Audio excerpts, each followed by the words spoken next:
the best thing that could happen to Bitcoin is the volatility decreases a bit, but the correlations break down, because if it's an uncorrelated asset and it's a legitimate asset, then most of the financial world is underexposed, right? You've got $500 trillion of liquid financial assets floating around, and 0.1% of that is Bitcoin.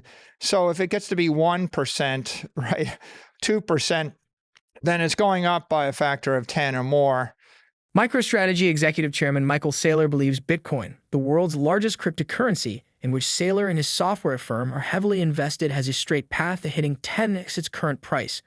According to Saylor, the path to 10x is guaranteed for Bitcoin when investors finally realize the asset's many important qualities and begin to invest en masse. When that happens, Saylor projects that Bitcoin's share of the $500 trillion of liquid financial assets floating around will increase from the current 0.1% to 1 or even 2%. With its limited supply, such an increase in Bitcoin's market cap will send prices soaring and make the crypto asset even more attractive to investors. According to Saylor, it's only a matter of time before more investors come to the conclusion MicroStrategy arrived at in August 2020, when they made the first $250 million Bitcoin purchase. In the summer of 2020, while the world was reeling from the lockdowns, the unlimited money printing, and low interest rate environments, Saylor realized everything was about to change and that his software firm needed a sound investment instrument to weather the storm. After careful consideration of different asset classes, from commodities to bonds and equities, they decided to invest in Bitcoin. According to Saylor, MicroStrategy decided to pick Bitcoin because they saw it as digital gold with all of gold's great qualities and more, and none of the precious metals' many cons. Not only is Bitcoin scarce, but it can also be transferred at the speed of light and has the appeal of a big tech network and a tangible commodity. Unlike the popular narrative, Saylor says MicroStrategy's Bitcoin bet has paid off greatly. While the leading crypto asset is up by over 150% since MicroStrategy's first purchase, silver is down by 20%, bonds by 17%, and gold by 6%. Those stock indexes have fared better, but not like Bitcoin. Since August 2020, Nasdaq has gained 23%, while the S&P has gained 29%. With Saylor's great conviction and unshaken belief in Bitcoin's potential, MicroStrategy has continued to load up on more Bitcoin. A few days ago, Saylor announced yet another multi-million-dollar Bitcoin purchase on Twitter.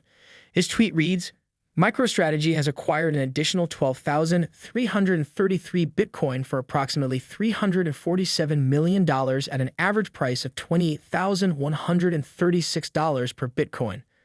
As of June 27, 2023, MicroStrategy holds 152,333 Bitcoin, acquired for approximately $4.52 billion at an average price of $29,668 per Bitcoin. We will now bring you clips from Michael Saylor's recent interview with The Block as he discusses his outlook and predictions for Bitcoin in the coming years. But before we do, please take a little time to like this video, subscribe to the channel, and turn on post notifications for more videos like this. Also, be sure you drop your comments and observations in the comments section below. Everything you do helps with the YouTube algorithm and immensely contributes to the channel's growth.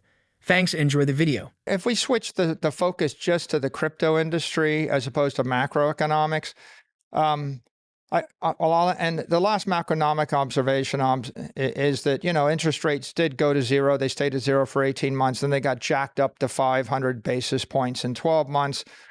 It started breaking the banks. It really crimped the commercial real estate industry, the residential real estate industry. It squeezed the equity markets.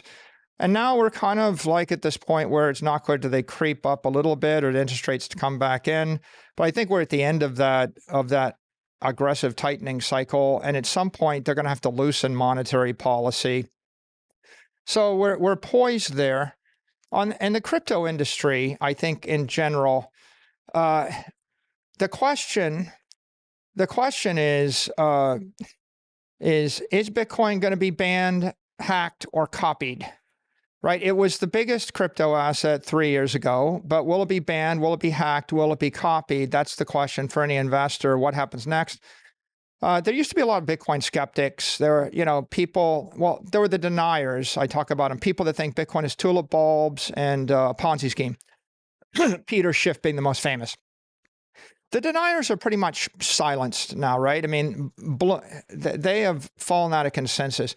Bloomberg, New York Times, Wall Street Journal, CNBC, Congress, the SEC, the CFTC, the Treasury, all the central banks of the world, they all kind of acknowledge it's not tulip bulbs. It's a real asset. It's a digital commodity. So the deniers are out of the mainstream. Then you have the skeptics, like Bitcoin is really good idea, but it's too good idea, so the government's going to ban it. And we had, Jamie Dimon said it, you've got other people that said it, Larry Fink once said, it's an index of money laundering. So the skeptics held the day for a while. But I think in the last 24 to 36 months, the skeptics have kind of fallen out of the mainstream as well, because you can't with a straight face go on CNBC and say Bitcoin's going to be banned when they've got the ticker in the lower right corner, and they've got the head of the SEC, the head of the CFTC, and the Secretary of the Treasury, and then Jerome Powell all saying, I think it's going to be around for a while. It's a real thing. So the skeptics don't really have much power.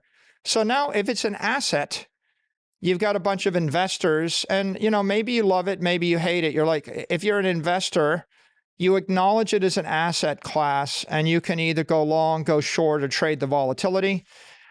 I think that you've seen a lot more investors coming into this space, and for a while they thought it was correlated to risk assets, and so they would short it to hedge their risk portfolio, right? And then they thought it was not correlated or negatively correlated, and so that view has evolved over time. But to your point, the best thing that could happen to Bitcoin is the volatility decreases a bit, but the correlations break down, because if it's an uncorrelated asset and it's a legitimate asset, then most of the financial world is underexposed, right? You've got $500 trillion of liquid financial assets floating around, and 0.1% of that is Bitcoin.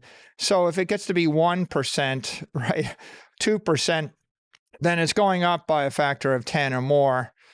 One class of investors that Saylor believes are yet to fully discover Bitcoin are the technocrats, technically inclined, savvy investors who believe in the use of technology and related applications to solve humanity's many problems.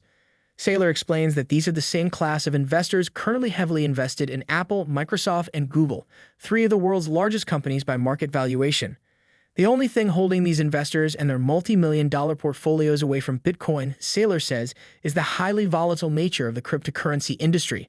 But Saylor believes Bitcoin will become less volatile as it continues to become more popular and widely accepted. Here are more clips from the interview. I think we'll get the uncorrelated, and how much volatility we get, it's unclear. But as more people adopt it, and as liquidity increases in the mainstream institutional investor market, I think the volatility will decrease and is decreasing. I mean, the last two investor classes are the technocrats. And this is a set of investors you want. They're the people that think Apple and Google and Amazon and Facebook and Microsoft are really powerful networks. And you can see the big winning stock ideas have been Microsoft, Apple, and Google. And the reason why is because they're more powerful than most nation states. It should be pretty clear to people right now that Apple has 1 billion users, and it would be easier for you to leave the United States of America and pick up your life elsewhere than it would be for you to leave the Apple ecosystem. And it's a very interesting idea, but if you're a tech investor, you could get behind that idea, and eventually just about everybody that got insanely wealthy over the past 20 or 30 years was a technocrat, really, if you think about it. And then eventually you get the Warren Buffetts and you get the Carl Icahns of the world that say, I don't know if I understand it, but it seems like a juggernaut, so I guess I'll buy $10 billion of it. And Warren Buffett made more money on Apple stock than he made in his entire life on everything else you've ever heard of. And he made that money faster. And so the technocrat, kind of wins over the mainstream investor. And Bitcoin is emerging as this dominant digital monetary network, or dominant digital commodity network, or you could call it dominant digital property network. The thing that's most controversial is currency. Currency is very controversial. Every nation state wants to control their own currency. Currency is a medium of exchange, and you could say it's a system of control, right? A medium of exchange, a unit of account, a store of value. But the fourth thing, the system of control, turns out to be really, really important. So digital currency networks are very controversial, and there's a lot of uncertainty. But on the other hand, owning property is not controversial. And if Bitcoin is digital gold, then there is no nation of gold with subpoena power that's going to attack you for taking away its monetary premium. And the same is true if Bitcoin is better investment than real estate. Well, Congress and the Treasury and the FBI and FinCEN, they're not gonna take a lot of issue with the fact that you actually demonetize some commercial real estate by 2%. So Bitcoin is emerging as this digital property network, and it meets the use case of store of value. And all of the endorsements have made a huge difference. I mean, you've got 4 presidential candidates that have come out pro-Bitcoin. That's kind of like a chicken in every pot, and everybody deserves their own home.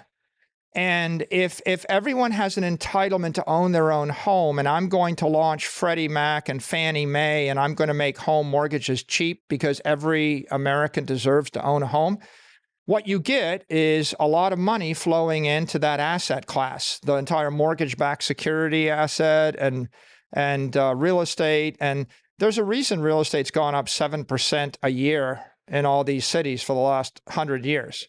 Right? Because it's a supported asset class. I think that Bitcoin is emerging as a supported asset class.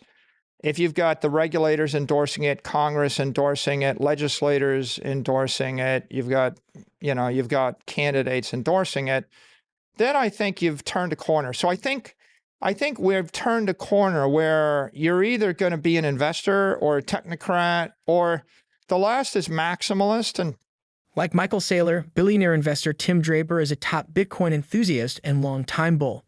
He recently doubled down on his previous prediction of Bitcoin hitting $250,000 per coin. He is, however, moving his timeline forward by another 2 years. In a recent tweet, Draper tells his over 253,000 followers that he missed the timeline for Bitcoin hitting $250,000, but he strongly believes the top crypto asset is still on track to hit his price target. His tweet reads, "So much for my predictive abilities. It is June 30, 2023. When Bitcoin was $4,000, I predicted it would reach 250,060x by now. It has only reached 30,007x. I guess we have to wait a little longer, maybe 2 years, but engineers are hard at work." These are 2 brilliant billionaire investors predicting massive price gains for Bitcoin. What are your thoughts on their predictions? Do you think they are practical given the current macro and regulatory backdrop? Please drop your comments and observations in the comments section below. Also, ensure you like this video, subscribe to the channel, and turn on post notifications for more videos. Thanks for watching.